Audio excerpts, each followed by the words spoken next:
கதவணை, அதோட தடுப்பணை. அதில் நான் இருக்கும்போதே ஆரம்பத்திலே ஒரு அணை ஆரம்பிக்கப்பட்டு ஆட்சி மாற்றம் வருவதற்கு முன் ஒரு 40% பணி முடிஞ்சது. ஆட்சி இருக்கின்ற பொழுது ஒரு 6 மாதத்திற்கு முன்பே டெண்டர் விடப்பட்டு பூஜை போட்டு பணிகள் ஆரம்பிக்கப்பட்டு விட்டன. எஞ்சிய 5 தடுப்பணைகளும் திராவிட முன்னேற்ற கழகம் ஆட்சிக்கு வந்தது. அத்தனை கிடைப்பிலே போட்டு விட்டார்கள். அண்ணா திமுக ஆட்சியில் கொண்டு வரப்பட்ட தடுப்பணைகள் அனைத்தும் கிடைப்பிலே போட்டு விட்டார்கள். இன்றைக்கு மேட்டுப்பாளையத்திலிருந்து பவானி வரை 6 தடுப்பணை கட்டப்பட்டிருந்தால் உபரியாக வருகின்ற நீர் சேமித்து வைக்கப்படும். இந்த அத்திக்கடவு அவனாசி திட்டத்திற்கு இதை பயன்படுத்தலாம் என்ற அடிப்படையில் இந்த திட்டத்தை நான் கொண்டு வந்தேன். ஏனென்றால் ஒரு வறட்சியான நாள் வருகின்ற பொழுது, மழை குறைவாக பெய்கின்ற பொழுது இந்த திட்டம் முடங்கி போய்விடக்கூடாது. அதற்காக பருவகாலங்களில் பெய்கின்ற மழை நீர் ஆற்றிலே உபரி நீராக வருகின்ற பொழுது ஆங்காங்கே தடுப்பணையின் மூலமாக நீரை சேமித்து வைத்து அதை பயன்படுத்தலாம் என்று அந்த திட்டத்தையும் அதிமுக அரசு தான் கொண்டாந்தது. இப்படி அத்திக்கடவு அவனாசி திட்டம் மிக சிறப்பாக எழுச்சியாக அதிமுக ஆட்சியிலே கொண்டு வரப்பட்டது என்பதை நேரத்தில் தெரிவிக்க விரும்புகின்றேன். அதோடு இங்கே பேசியவரெல்லாம் குறிப்பிட்டார்கள். அத்திக்கடவு அவனாசி திட்டம் 2 திட்டத்தையும் தொடர வேண்டும் என்று இங்கே தெரிவித்தார்கள். ஏற்கனவே அனைத்து இந்திய அண்ணா திராவிட முன்னேற்ற கழக ஆட்சியிலே நான் முதலமைச்சர் இருந்த பொழுது அந்த திட்டம் தொடங்குவதற்கு பூர்வாக பணி தொடங்கப்பட்டது. விரிவான திட்ட அறிக்கையும் தயாரிக்கப்பட்டது. ஆட்சி மாற்றத்தின் காரணமாக ஆட்சியாளர்கள் அது அப்படியே கைவிட்டு விட்டார்கள். மீண்டும் உங்களுடைய நல்லாதரோடு அதிமுக ஆட்சி தமிழகத்திலே மலரும். மலர்கின்ற பொழுது அத்திக்கடவு அவனாசி 2வது திட்டம் உடனடியாக தொடங்கப்படும், எந்தவித தடையும் இல்லாமல். அதே போல மேடைகளை வீட்டுக்கு அறிவிச்சவர் வேலுமணி அவர்களும், அதே போல நம்முடைய முன்னாள் சட்டப்பேரவை துணைத் தலைவர்களும், மரியாதைக்குரிய சகோதரர் கருப்பணன் அவர்கள் மேடைகளை வீட்டுக்கின்ற விவசாய சங்க பிரதிநிதிகள் பேசுகின்ற பொழுது சொன்னார்கள், இந்த அத்திக்கடவு அவனாசி திட்டத்திலே பல குளங்கள் விடுபட்டு விட்டன, அதையும் இந்த திட்டத்தில் சேர்க்கப்பட வேண்டும் என்று சொன்னார்கள்.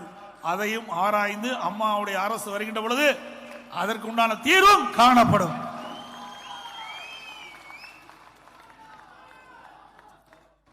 இன்றைக்கு விவசாயி என்று சொல்லுகின்ற பொழுது பல்வேறு பிரச்சனையிலே அவர்கள் மாட்டிக்கொள்கிறார்கள். சாதாரண விஷயம் அல்ல.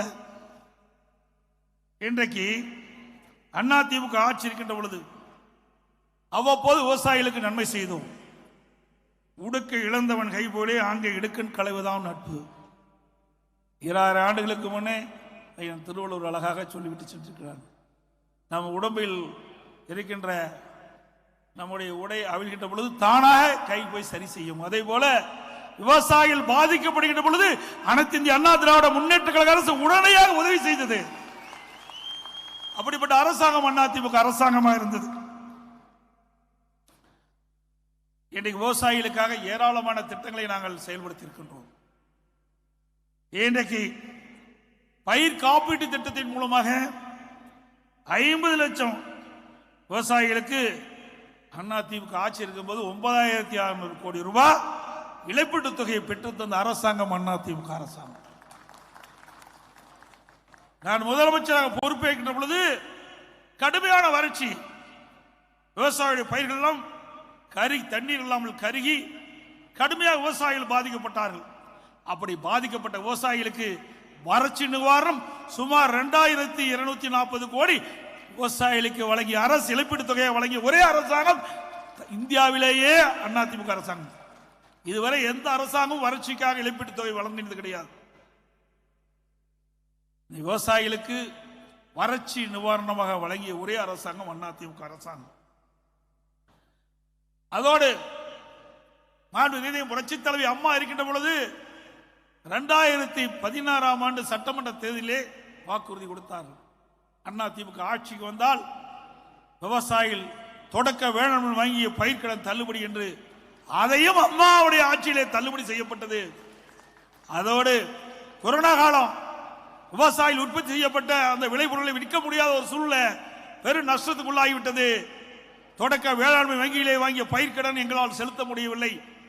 எங்களுடைய அமைச்சர் பெருமக்களும் சட்டமன்ற உறுப்பினர்களும் விவசாய பிரதிநிதிகளை சந்தித்து இது கோரிக்கை வைத்தார்கள். விவசாயிகள் வாங்கிய பயிர்க்கடன் தள்ளுபடி செய்ய வேண்டும் என்று. அந்த கோரிக்கையை ஏற்று அம்மாவுடைய அரசு 12,100 கோடி ரூபாய் தள்ளுபடி செய்த அரசாங்கம் அதிமுக அரசாங்கம். அதுல 10,41,315 விவசாயிகள் பயனடைந்தாங்க. அதோட விவசாயிகள் இன்றைக்கு விவசாய மின் மோட்டர் இயக்கிறது என்றால் எந்த நேரத்தில் கரண்ட் வரும், எந்த நேரத்தில் கரண்ட் போகுமே என்ற நிலையை மாறி விவசாயிகளுக்கு 2021 ஏப்ரல் 1ஆம் தேதியிலிருந்து மும்மனை மின்சாரம் 24 மணி நேரம் பம்பு செட்டு கொடுத்தோம். இதனால விவசாயிகள் எந்த நேரத்திலும் மின் மோட்டாரை இயக்கி தன்னுடைய நிலங்களுக்கு தண்ணீரை பாய்ச்சலாம். அதுவும் அதிமுக ஆட்சியில் தான் கொடுத்தோம். விவசாயம் உழைக்க பிறந்தவன், இரவென்றும் பகலென்றும் வாராமல் மழையும் வெயிலையும் பொருட்படுத்தாமல் ரத்தத்தை வியர்வையாக மண்ணிலே சிந்தி உழைக்கின்ற பட்டாளம் விவசாயி பட்டாளம். அப்படி விவசாயிகளுக்கு எந்தெந்த வழியிலே உதவி செய்ய முடியுமோ அத்தனை வகைகளையும் அதிமுக அரசு உதவி செய்தது என்பதை நேரத்தில் சுட்டிக்காட்ட விடுகின்றேன். அதே போல விவசாயிகள் உற்பத்தி செய்யப்பட்ட உணவுப் பொருட்களை விற்பனை செய்வதற்காக 8 மாவட்டத்தில் 217 கோடி ரூபாயில உணவு பூங்கால் அமைக்க மத்திய அரசோடு தொடர்பு கொண்டு அந்த திட்டத்தை நாங்கள் கொண்டு வந்தோம். இப்பொழுது எந்த நிலையில் இருக்கு தெரியவில்லை. டெல்டா மாவட்டம், ஏன்னா நமக்கு அதிகமாக விளைச்சலை கொடுப்பது டெல்டா மாவட்டத்தில் தான். அந்த மாவட்டத்தில் 2016, 17, 18 ஆண்டுல நிலத்தடி நீரை பயன்படுத்தி குறுவை சாகுபடி செய்யப்பட்டது. அந்த காலகட்டத்தில் அதிமுக அரசாங்கம் குறுவை தொகுப்பு விவசாயிகளுக்கு கொடுக்கப்பட்டது. அதே போல 50 ஆண்டு காலம் காவிரி நதிநீர் பிரச்சனை தீர்க்க முடியாமல் இருந்தது. அம்மாவுடைய அரசு இருக்கின்ற பொழுது சட்ட போராட்டத்தின் முன்பாக உச்ச நீதிமன்றத்திலே விவசாயிகள் வயிற்றிலே பால் வாய்க்கின்ற அளவிற்கு காவிரி நதிநீர் பிரச்சனை தீர்ப்பு பெற்ற ஒரே அரசாங்கம் அதிமுக அரசாங்கம்.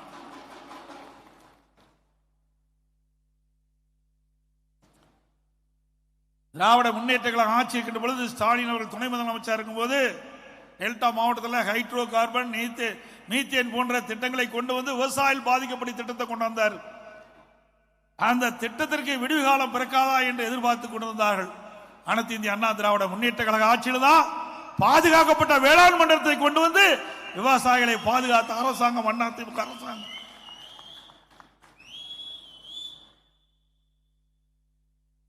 நீர் மேலாண்மைக்கு முன்னுரிமை கொடுத்தோம் அதிமுக ஆட்சியில். மேட்டூர் அணை நிரம்பி உபரி நீர் வெளியேறி கடல்ல கலக்குது. அப்படி கடல்ல கலக்கின்ற நீரை ஆங்காங்கே தடுப்பு கதவணை மூலமாக தடுத்து நிறுத்தி நீரை தேக்கி நிலத்து நீரை உயர்த்த வேண்டும், விவசாயத்திற்கு பயன்படுத்த வேண்டும் என்ற அற்புதமான திட்டத்தை அதிமுக அரசு கொண்டு வந்தது. முதற்கட்டமாக ஆலனூர் குமாரமங்கலத்தில் 450 கோடியில 3/4 டிஎம்சி தண்ணீரை தேக்குவதற்கு நடவடிக்கை எடுத்தோம். இன்னைக்கு முடியும் தருவாயில் இருக்குது. இரண்டாவது கரூருக்கு பக்கத்தில் நஞ்சை பூலூர்ல 450 கோடியில அங்க ஒரு தடுப்பணை கதவணையோட செஞ்சு கட்டுறதுக்கு நடவடிக்கை எடுத்தோம். அதுவும் முடிகிற தருவாயில் இருக்குது. அதுக்கு பிறகு 2 இடத்துல காவிரி ஆற்றிலே 2 இடங்களில் தடுப்பணை கட்டுவதற்கு நாங்கள் விரிவான திட்ட அறிக்கை தயாரிக்க வச்சிருந்தோம். இந்த ஆட்சி வந்த பிறகு அதையும் கைவிட்டுட்டாங்க. அது அனைத்து இந்திய அண்ணா திராவிட முன்னேற்ற கழக ஆட்சி இருக்கின்ற பொழுது ஒரு சொட்டு நீர் கூட வீணாக கூடாது என்று கண்ணு கருத்துமாக இருந்து அதை எந்தெந்த வகையில சேவிக்க வேண்டுமோ அதையெல்லாம் சேவிப்பதற்கு தடுப்பணை கட்டிய அரசாங்கம் அதிமுக அரசாங்கம். இந்த ஆட்சியிலையும் சொன்னாங்க திராவிட முன்னேற்ற கழகம் ஆட்சிக்கு வந்தா அதிகமான தடுப்பணை கட்டுவோன்னு தேர்தல் அறிக்கையிலே சொன்னாங்க. இன்னும் கட்டண பாடு இல்லை. அதோட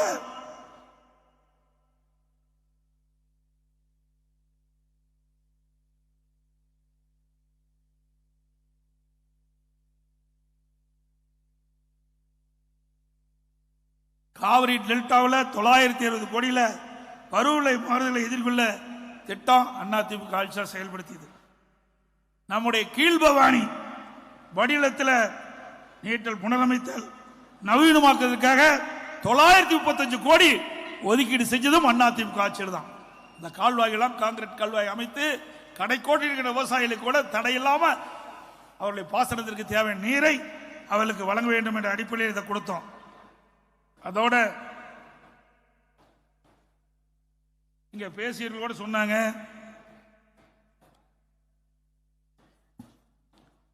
இந்த பகுதியில் இருக்கின்ற விவசாய பகுதி மக்கள் பிரதிநிதிகள் கூட பேசினாங்க.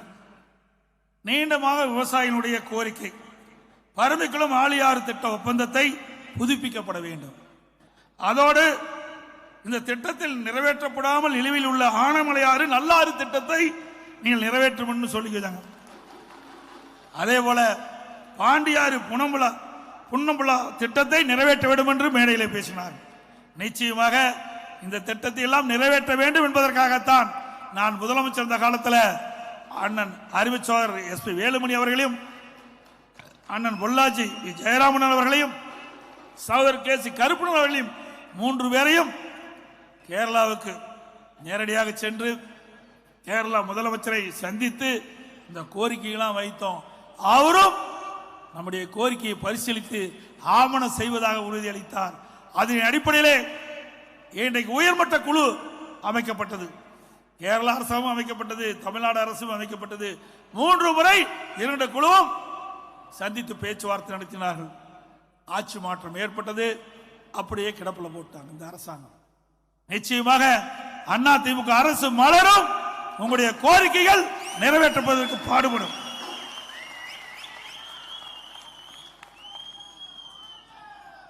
அதே போல இங்கே பேசியவர்கள் கூட குறிப்பிட்டார்கள், இன்றைக்கு நதிநீர் மாசடைகிறது.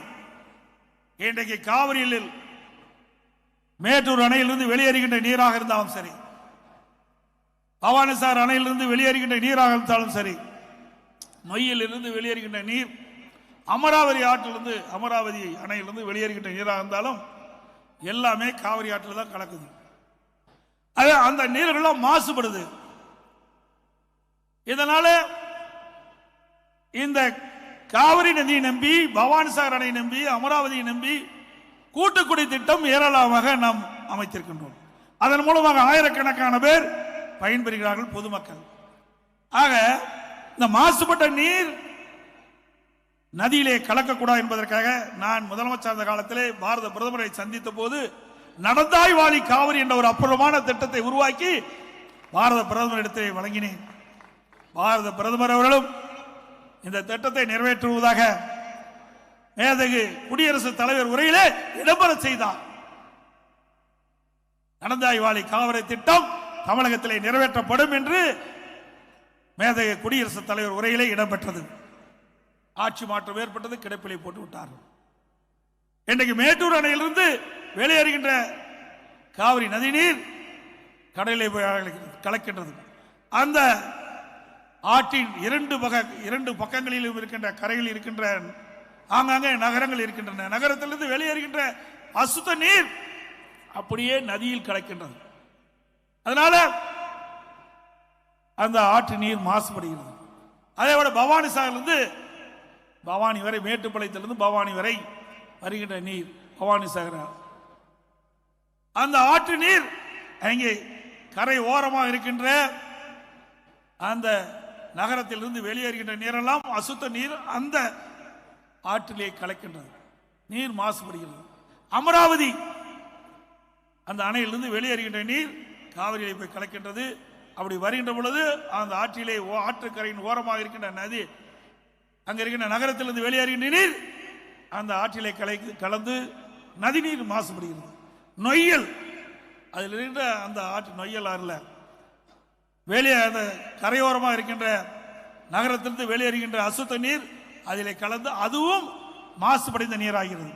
ஆக இதற்கெல்லாம் தீர்வு காண என்பதற்காக காவிரியிலிருந்து காவிரி நதி நீர், பவானி ஆறு, நொய்யல் ஆறு, அதே போல அமராவதி ஆறு, இதில் இருக்கின்ற அசுத்த நீரெல்லாம் சுத்தப்படுத்தி அதிலே விடுவதற்கு நடந்தாய் வாழி காவிரி என்ற ஒரு திட்டத்தை 14,000 கோடியில மத்திய அரசுக்கு தயார் செஞ்சு கொடுத்தோம்.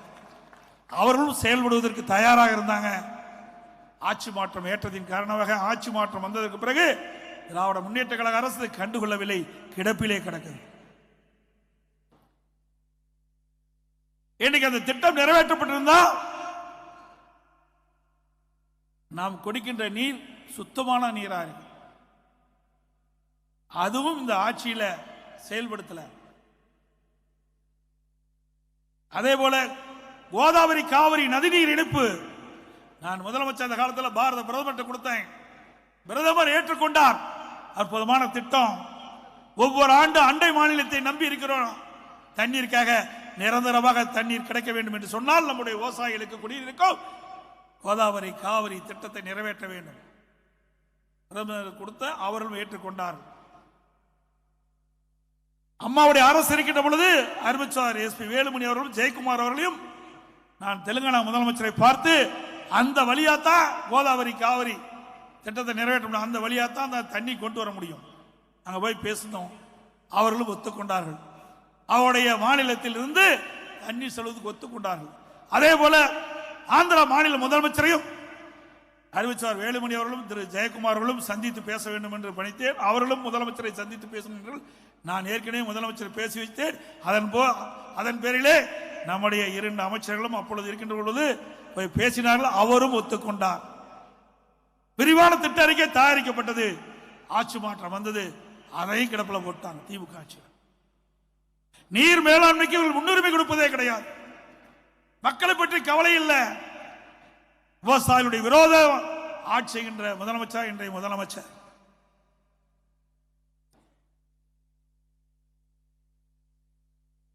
இப்படி விவசாயிகளுக்காக ஏராளமான திட்டங்களை நிறைவேற்றிய அரசாங்கம் அம்மாவுடைய அரசாங்கம் என்பதை நேரத்தில் சுட்டிக்காட்டுகின்றேன்.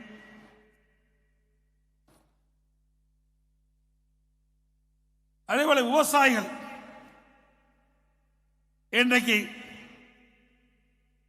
தென்னை மரம் தென்னை பயிரிட்டுகின்ற விவசாயிகள் அவர்கள் பாதிக்கப்பட்ட பொழுது அவர்களுக்கு தேவையான உதவிகளை நாங்கள் செய்தோம். நீங்க பார்த்தீங்கன்னா அந்த மாவு பூச்சி விழுந்தது. உடனடியாக வெள்ளை அந்த தென்னைகளை தாக்கியது. இதனால் விளைச்சல் குறைந்தது. விவசாயிகள் பாதிக்கப்பட்டாங்க. அதற்காக அதிமுக அரசு 5 கோடி ரூபாய் ஒதுக்கி அந்த வெள்ளை ஈகளை கட்டுப்படுத்தணும். இன்றைய தினம் தென்னை மர விவசாயிகள் கடுமையாக பாதிக்கப்பட்டிருக்கிறாங்க. ரூக்கோ சுருள் வெள்ளை ஈ தாக்குதல், காண்டாமிரஸ் வண்டு தாக்குதல், கேரள வாடல் நோய், தஞ்சாவூர் வாடல் நோய், கேரள மஞ்சள் வாடல் நோய், சிலந்தி பூச்சி தாக்குதல், கருத்தலை புழு தாக்குதல், பென்சில் முனை தாக்குதல் நோய்களுக்கு கடுமையா இந்த நோயெல்லாம் தென்னை மரத்தை பாதிக்கக்கூடிய ஒரு சூழ்நிலை இருக்கின்ற காலத்தில் தென்னை விவசாயிகள் கடுமையாக பாதிக்கிறார்கள். அதை பற்றியெல்லாம் கவலைப்படாத முதலமைச்சர் தான் இன்றைக்கு முதலமைச்சர் திரு ஸ்டாலின் அவர்கள். அதோடு கொப்பரை தாங்களுடைய விலை குறைஞ்சது. உன்னுடைய அறிவிச்சார் வேலுமணி அவர்களும் அறிவானன் பொள்ளாச்சி அவர்கள் இடத்துல சொன்னாங்க, தென்னை மர விவசாயிகளாக கடுமையாக பாதிக்கிறாங்க, கொப்பரை தேங்காய் விலை குறைஞ்சு போச்சு. இன்னைக்கு பிரதமரை பார்க்கும்போது இதை சொல்லுங்கன்னு சொன்னாங்க. சொன்ன உடனே கிலோ 70 ரூபாய்க்கு வித்தது 113 ரூபாயாக உயர்த்தி கொடுப்பதற்கான நடவடிக்கை எடுத்தோம். தென்னை நார் தொழிற்சாலை அதிமுக ஆட்சியில் இருக்கும்போது நல்லா நடந்தது. பல பேருக்கு வேலை கிடைச்சது. இன்றைக்கு அந்த பல தொழில் இந்த தென்னை நார் தொழிற்சாலைகளாக பல மூடப்பட்டவன. இதில் பணிபுரிந்த தொழிலாளர்களால் வேலை இல்லாத ஒரு சூழ்நிலை இன்றைக்கு ஏற்பட்டு என்பதை இந்த நேரத்தில் தெரிவிக்க விரும்புகின்றேன்.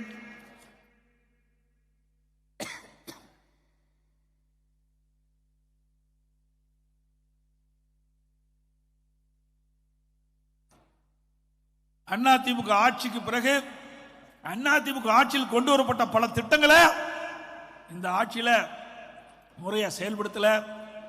சில திட்டங்கள் 2-3 ஆண்டு காலம் கழிச்சு தான் நிறைவேற்றிக்கிறாங்க. மேட்டுப்பாளையம் உதகை வரும் வாகனங்கள் குன்னூர் நகர பகுதியில் ஏற்படும் வாகன நெரிசலை தவிர்க்க காட்டேரி பகுதியிலிருந்து உதகை கேத்தி பாலடா வழியில் 3வது மாற்றுப்பாதை சுமார் 100 கோடி மதிப்பீட்டில் சாலை பணிகள் இன்னைக்கு தாமதமாக நடைபெற்றது. அதுபோல் நிறைய திட்டங்கள் நீங்க பாத்தீங்கன்னா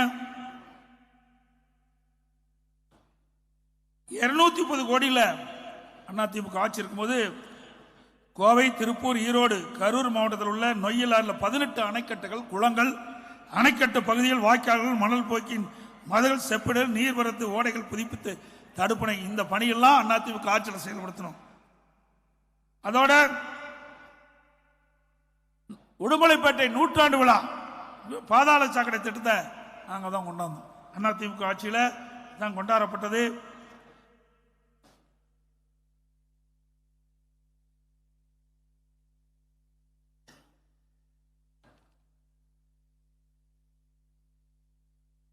திருப்பூர் ஸ்மார்ட் சிட்டி திட்டம் அதிமுக ஆட்சி தான் கொண்டாங்க. ஈரோடு ஸ்மார்ட் சிட்டி திட்டம் அதிமுக ஆட்சி தான் கொண்டாங்க.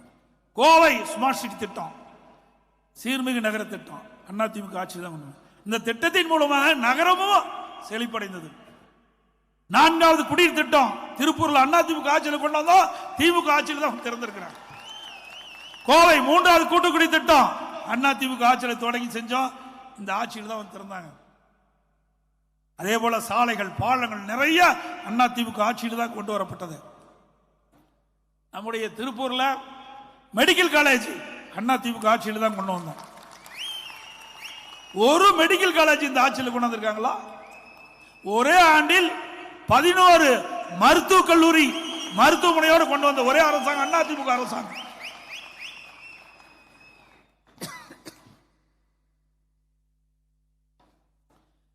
ஈரோடு கோபி 4 வழிச்சாலை அமைச்சு கொடுத்தோம் அதிமுக ஆட்சியில்.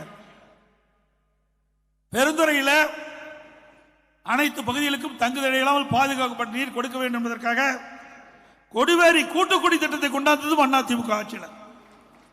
ஈரோடு நகர மக்களுக்கு பாதுகாக்கப்பட்ட காவிரி தண்ணீர் கிடைக்கும் என்பதற்காக ஊராட்சி கோட்டையிலிருந்து ஈரோட்டுக்கு 435 கோடியில திட்டத்தை கொண்டு வந்து நிறைவேற்றப்பட்டதும் அதிமுக ஆட்சியில் தான்.